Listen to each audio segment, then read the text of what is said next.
ईरानियों के समर्थन के चक्कर में भारत के खिलाफ बोलने वाले कनाडा के प्रधानमंत्री जस्टिन ट्रूडो की जहां दुनिया भर में आलोचना हो रही है, तो वहीं अब उनके देश में भी जगह जगह उन्हें बेइज्जती का सामना करना पड़ रहा है।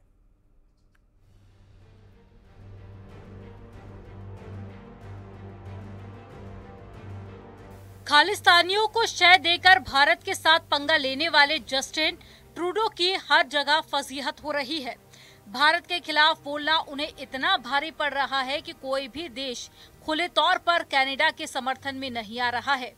ट्रूडो को उनके देश की संसद में भी घेरा जा रहा है, लेकिन बात अब इससे भी आगे निकल चुकी है। अब वो कनाडा के नागरिकों के निशाने पर भी आ चुके हैं। जस्टिन ट्रूडो का एक नया वीडियो वायरल हो रहा है, जिसमें वो एक सार्वजनिक जगह पर जाकर लोगों से बातचीत कर रहे हैं, लेकिन वहीं पर मौजूद एक शख्स ने उन्हें बुरी तरह से धो डाला। शख्स ट्रूडो का वीडियो बना रहा था। ट्रूडो पहले एक छोटे से बच्चे के पास में पहुंचे, उससे बात की और उसके बाद में वो वीडियो बनाने वाले शख्स के नजदीक आए, लेकिन ट्रूडो को क्या पता था कि उनकी खिंचाई होने वाली है। जैसे ही ट्रूडो उनसे बात करने की कोशिश करने लगे, शख्स ने ट्रूडो को जमकर खरी खोटी सुना डाली। ट्रूडो उससे हाथ मिलाने के लिए आगे बढ़े, लेकिन उस शख्स ने ऐसा जवाब दिया जिसे सुनकर ट्रूडो भी हैरान रह गए। शख्स ने कहा कि वो उनसे हाथ नहीं मिलाना चाहता। इतना ही नहीं, उसने ट्रूडो को घटिया आदमी तक कह डाला। आप खुद ही सुनिए उस शख्स ने ट्रूडो से क्या कहा। वो आदमी यहीं पर नहीं रुका, उसने कनाडा में आसमान छूती महंगाई पर भी ट्रूडो को सुना डाला। उसने ट्रूडो से कहा, आपने देश को बर्बाद कर दिया। ट्रूडो ने इसके पीछे की वजह पूछी। इस पर उस शख्स ने जवाब दिया कि क्या इतनी महंगाई में कोई घर खरीद सकता है। इतना ही नहीं, उसने ट्रूडो की आलोचना करते हुए उनके पाखंडी रवैये की जमकर आलोचना की। उसने कहा कि आपकी सरकार जनता से कार्बन टैक्स वसूल रही है और आप कार्बन छोड़ने वाली गाड़ियों के काफिले में घूम रहे हैं। ट्रूडो की बोलती बंद हो गई। वहीं रूस और यूक्रेन के बीच में जारी युद्ध का मुद्दा भी उठा दिया। शख्स ने ट्रूडो से यूक्रेन को $10 बिलियन की मदद की भी आलोचना की। ये सुनकर ट्रूडो भी गुस्से में दिखे और उस शख्स को पुतिन का समर्थक बता डाला। Been listening to Putin, have you? Putin? You gotta No, get no. off of that Definitely Russian don't listen disinformation. to your.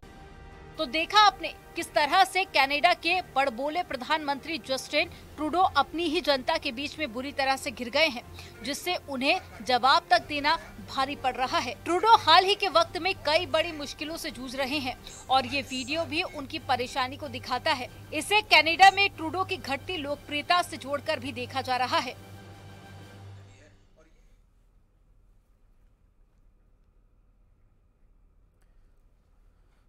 अक्टूबर महीने में 2 ग्रहण पड़ने वाले हैं, सूर्य ग्रहण और चंद्र ग्रहण।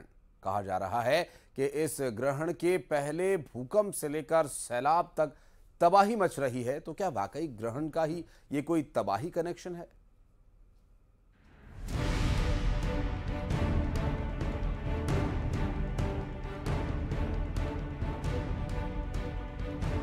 क्या है ग्रहण और तबाही का कनेक्शन? 15 दिन में लगने जा रहे हैं 2 ग्रहण। 14 अक्टूबर को सूर्य ग्रहण, 29 अक्टूबर को चंद्र ग्रहण। क्या ग्रहण के कारण हो रही तबाही? क्या ग्रहण से पहले आया भूकंप? क्या ग्रहण के कारण आया सिक्किम में सैलाब?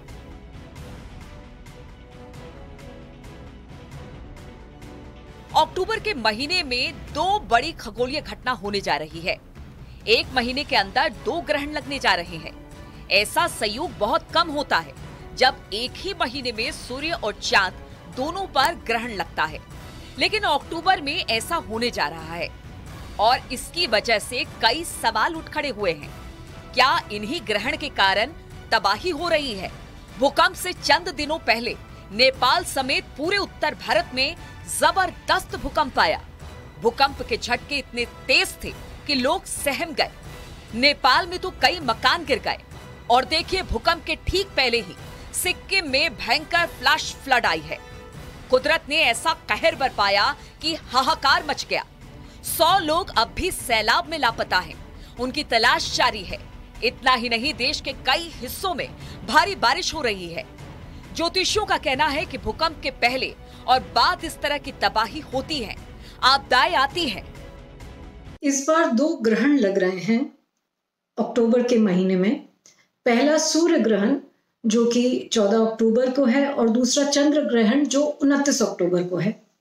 शास्त्र ये कहते हैं कि जब भी 2 ग्रहण 14 या 15 दिन के अंदर आए और एक ही पक्ष में आए तो ये काफी घातक सिद्ध होते हैं। इसमें प्राकृतिक आपदाएं आती हैं। तो क्या वाकई ये तबाही की वजह ग्रहण है? विज्ञान इसे नहीं मानता, लेकिन कुछ आंकड़े हैं जो बेहद हैरान करने वाले हैं। नजर डालिए इन आंकड़ों पर। 5 मई 2023 चंद्र ग्रहण, 4 मई को जापान में भूकंप, 8 नवंबर 2022 को चंद्र ग्रहण, 9 नवंबर को नेपाल में भूकंप, 5 जून 2020 चंद्र ग्रहण, 15 जून को गुजरात में भूकंप, जनवरी 2018 को चंद्र ग्रहण, भारत पाकिस्तान में 6.1 तीव्रता का भूकंप, 17 जुलाई 2019 को चंद्र ग्रहण था, 24 जुलाई को महाराष्ट्र में भूकंप आया, 12 दिसंबर 2020 को चंद्र ग्रहण, जापान में 7.5 तीव्रता का भूकंप, 9 जनवरी 2001 को चंद्र ग्रहण, 26 जनवरी को भुज में भूकंप। ये आंकड़े क्या इशारा कर रहे हैं? तो क्या ये माना जाए कि ग्रहण का भूकंप और आपदा से कनेक्शन है? विज्ञान इसे नहीं मानता, लेकिन ज्योतिष शास्त्र के मुताबिक ग्रहण और आपदाओं का कनेक्शन है। तो क्या अभी अक्टूबर के महीने में और तबाही हो सकती है? क्या ग्रहण के डबल अटैक से और आपदाएं आ सकती है? क्या होने वाला है कोई नहीं जानता, लेकिन एक बार फिर ग्रहण और भूकंप के कनेक्शन को लेकर बहस छिड़ गई है। Bureau report, news city.